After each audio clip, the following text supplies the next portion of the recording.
cadastro de elemento curricular. O elemento curricular são as mesmas disciplinas.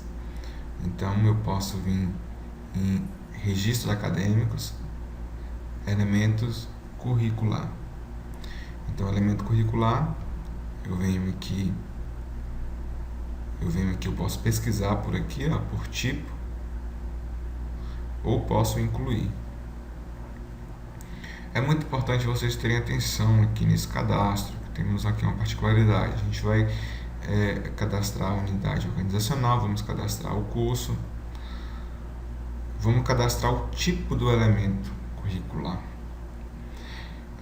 Nós temos a disciplina comum, então nós temos o tipo de disciplina TCC. O tipo de disciplina que normal, o elemento curricular do tipo de disciplina, ele vai ter frequência, vai ter conteúdo e vai ter nota. O tipo TCC, ele é um tipo de elemento curricular, um tipo de disciplina que só vai ter a nota do aluno. Então, inclusive isso aqui é cadastrado pelo coordenador do curso.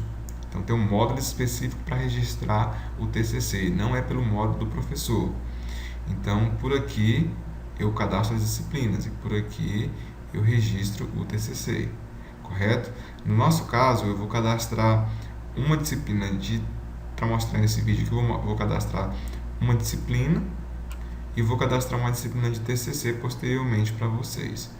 Então, vocês provavelmente receberam um documento, né, com as atividades de treinamento, então a parte prática do treinamento.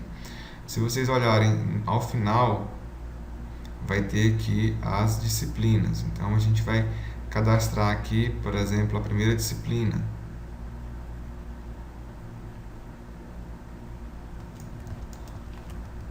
Hospedagem 1.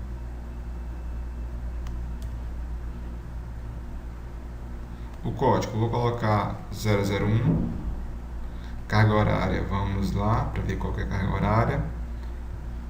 80 horas.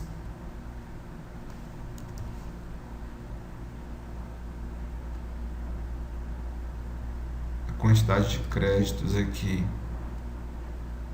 são 4 horas. Tem alguns cursos que já não tem essa quantidade de créditos mais. Vou colocar a descrição, os objetivos, é importante eu descrever tudo certinho, as emendas, o conteúdo, a competência, porque essas informações aqui, depois os alunos terão acesso a esses dados, correto? Então, vou cadastrar tudo, tem alguns dados aqui que não são obrigatórios, eu vou mandar gravar. Assim eu gravei a minha primeira disciplina do curso de hospedagem que eu estou implantando. É lógico que eu não vou mostrar todos os cadastros, né? Mas mostrei aqui o primeiro, e a particularidade que vocês precisam ficar atentos é a parte do elemento curricular, o tipo do elemento curricular, se é TCC ou se é disciplina. Então verifica junto com o seu coordenador, verifica junto com o seu diretor de ensino que tipo de disciplina que é. Se essa disciplina for registrar pelo professor, onde tem frequência, conteúdo e notas, é por aqui. Se o tipo de disciplina for TCC, se for um tipo de disciplina que não exige frequência e conteúdo, somente a nota do aluno, então vai ser o TCC, correto? Um tipo de disciplina TCC, ok? Observando esses detalhes, vocês não terão problemas no futuro.